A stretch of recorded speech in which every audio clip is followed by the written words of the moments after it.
हमलों के बाद एक और अहम खबर आपको बता दें। इजराइल के प्रधानमंत्री बेंजामिन नेतन्याहू का बयान सामने आया है और उन्होंने जो कहा है वो बहुत अहम है। हम इतिहास के सबसे महान सैन्य अभियानों में से एक है, ऑपरेशन राइजिंग लॉयन अभी बाकी है। बिल्कुल साफ कह दिया है नेतन्याहू ने कि राइजिंग लॉयन ऑपरेशन अभी खत्म नहीं हुआ है, वो ऑपरेशन बाकी है। इजराइल पर परमाणु खतरे को दूर करना है, इस बात का जिक्र भी नेतन्याहू ने किया, क्योंकि ईरान अपने आप को परमाणु सक्षम बनाने की वो हर मुमकिन कोशिश वैश्विक पटल पर कर रहा है ताकि वो इस विश्व के परमाणु शक्तियों में शामिल हो सके। और इजराइल ये जानता है कि अगर ईरान परमाणु शक्तिशाली देशों की लिस्ट में शामिल हो गया तो ये सबसे बड़ा खतरा इजराइल को है। और यही बात कल नेतन्याहू ने इन हमलों के बीच दोहराई है और साफ कह दिया है ऑपरेशन राइजिंग लॉयन अभी बाकी है। यानी कि शेर जो उठकर खड़ा हुआ है इजराइल का, आईडीएफ का, वो शेर तब तक खड़ा रहेगा जब तक इजराइल के ऊपर से परमाणु खतरा नहीं टल जाता है। और यही वजह थी कि जब इजराइल ने घुसकर स्ट्राइक की ईरान के अंदर तो उसके परमाणु संयंत्रों को निशाना बनाया, उसके इन टॉप वैज्ञानिकों को निशाना बनाया जो ईरान को परमाणु सशक्त देश बनाने के लिए दिन रात एकजुट होकर काम कर रहे थे। और अब नेतन्याहू ने बिल्कुल साफ सधे हुए शब्दों में कह दिया है कि ऑपरेशन राइजिंग लॉयन अभी जारी है और तब तक जारी रहेगा जब तक इजराइल पर परमाणु के खतरे को वो दूर नहीं कर देते हैं। इजराइल के प्रधानमंत्री बेंजामिन नेतन्याहू, एक तरफ ईरान ने जबरदस्त अटैक किया और अब नेतन्याहू का यह बयान। इस बीच एक और बड़ी खबर आपको बता दें, इजरायली रक्षा मंत्री की ईरान को बिल्कुल साफ सधे हुए शब्दों में धमकी। ईरान ने रेड लाइन को पार कर दिया है। इजराइल पर हुआ हमला और इस हमले को रक्षा मंत्री ने साफ शब्दों में कहा है कि ईरान ने अब रेड लाइन को पार कर दिया है, हम ईरान से बदला लेकर रहेंगे। ईरान ने आम नागरिकों को निशाना बनाया है।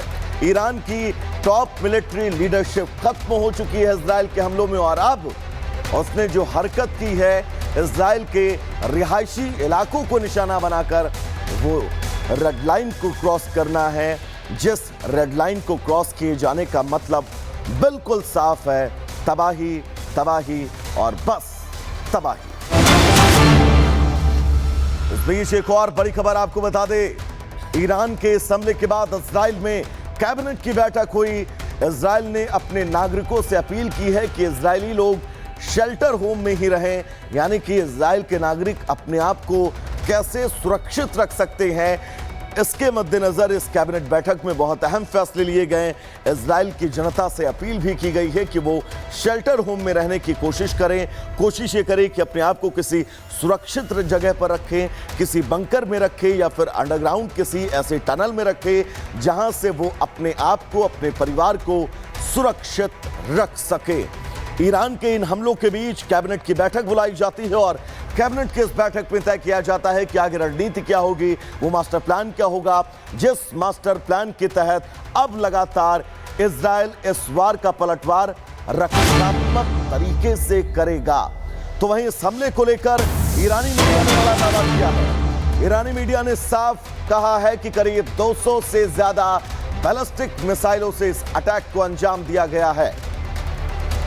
तो जिस हमले की बात और जिस हमले की तस्वीर हम लगातार आपको दिखा रहे हैं, उन हमलों को लेकर ईरानी मीडिया का यह दावा 200 से ज्यादा बैलिस्टिक मिसाइलों का इस्तेमाल इस हमले में किया गया है। और ये वो तस्वीर है जिस तस्वीर को लगातार हम आप तक पहुंचा रहे हैं और आप समझिए 200 से ज्यादा मिसाइलें, जिन मिसाइलों को पूरी तरह से इजराइल पर निशाना साध कर दागा गया है।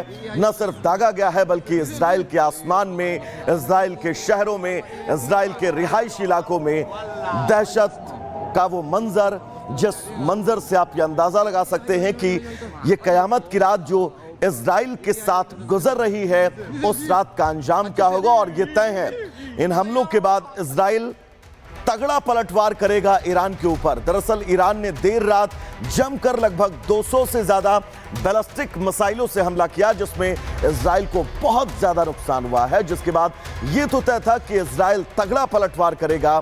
इस हमले के कुछ ही घंटे बाद इजराइल ने ईरान पर हमला बोल दिया। उसके बाद क्या हुआ और मिडिल ईस्ट में पिछले 30 घंटे का पूरा घटनाक्रम कितना विध्वंसक रहा है, इस रिपोर्ट में हम आपको बहुत विस्तार से बताएंगे।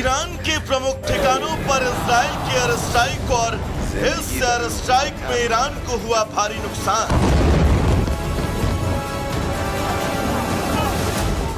जिसके बाद देर रात ईरान ने लगभग 200 से ज्यादा बैलिस्टिक मिसाइलें इजराइल के ऊपर दाग दी, जिसने इजराइल के तेल अवीव सहित कई रिहायशी इलाकों को नुकसान पहुंचाया। ईरान के इस हमले में इजराइल के लगभग 50 से ज्यादा लोग घायल हुए, जबकि एक शख्स की मौत हो गई और यह आंकड़ा लगातार बढ़ रहा है।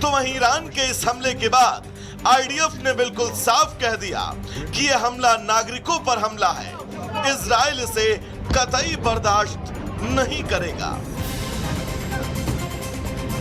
आईडीएफ ने ईरान के मिसाइल अटैक का वीडियो जारी करते हुए कहा, हमारे नागरिकों पर हमला बर्दाश्त नहीं है। नागरिकों पर न हमला करने दिया न करने देंगे। और अब बारी थी इजराइल के भीषण पलटवार की। इजराइल का यलगार हुआ तगड़ा पलटवार।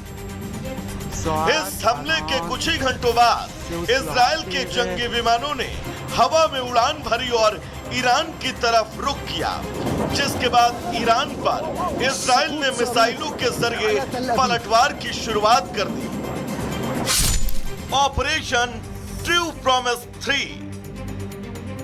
ईरान ने इजराइल के इस हमले का भी तुरंत पलटवार करते हुए दोबारा लगभग 150 बैलिस्टिक मिसाइलों से हमला कर दिया। इजराइल का बदला दहलेगा ईरान। इस हमले के बाद अब यह तय है इजराइल पलटवार करेगा, लेकिन यह पलटवार ईरान के लिए कितना घातक होगा, इसके लिए थोड़ा इंतजार करना होगा, क्योंकि इजराइल के रक्षा मंत्री ने यह साफ कर दिया है कि ईरान ने अब रेड लाइन क्रॉस कर दी है, उसे परिणाम भुगतना होगा। इस लगभग 30 घंटे के घटनाक्रम की बात करें तो पहले इजराइल ने ईरान पर भीषण हमला किया, ईरान के परमाणु और सैन्य ठिकानों को निशाना बनाया। इस हमले में ईरान को भारी नुकसान हुआ। ईरान ने इजराइल पर पलटवार किया, 200 से ज्यादा बैलिस्टिक मिसाइलें दागी, प्रमुख रिहायशी इलाकों को निशाना बनाया गया। इजराइल ने तुरंत पलटवार किया, कई मिसाइलों से तेहरान पर हमला किया। ईरान को भारी नुकसान की खबर। इजराइल के इस हमले के बाद ईरान ने फिर हमला किया, इजराइल पर लगभग 150 मिसाइलें दाग दी। इजराइल के कई शहरों को नुकसान की खबर सामने आई। तो वहीं अमेरिका भी इस जंग में अब खुलकर इजराइल के साथ खड़ा नजर आ रहा है, क्योंकि ईरान के मिसाइल हमले में अमेरिका के थर्ड एयर डिफेंस सिस्टम ने इजराइल की मदद की है। यानी ये साफ है कि मिडिल ईस्ट में शुरू हुई ये जंग अब किसी अंजाम तक पहुंचने वाली है, लेकिन वो अंजाम किस देश के लिए कितना घातक होगा, इसके लिए थोड़ा और इंतजार करना पड़ेगा। Bureau report, Republic Bharat.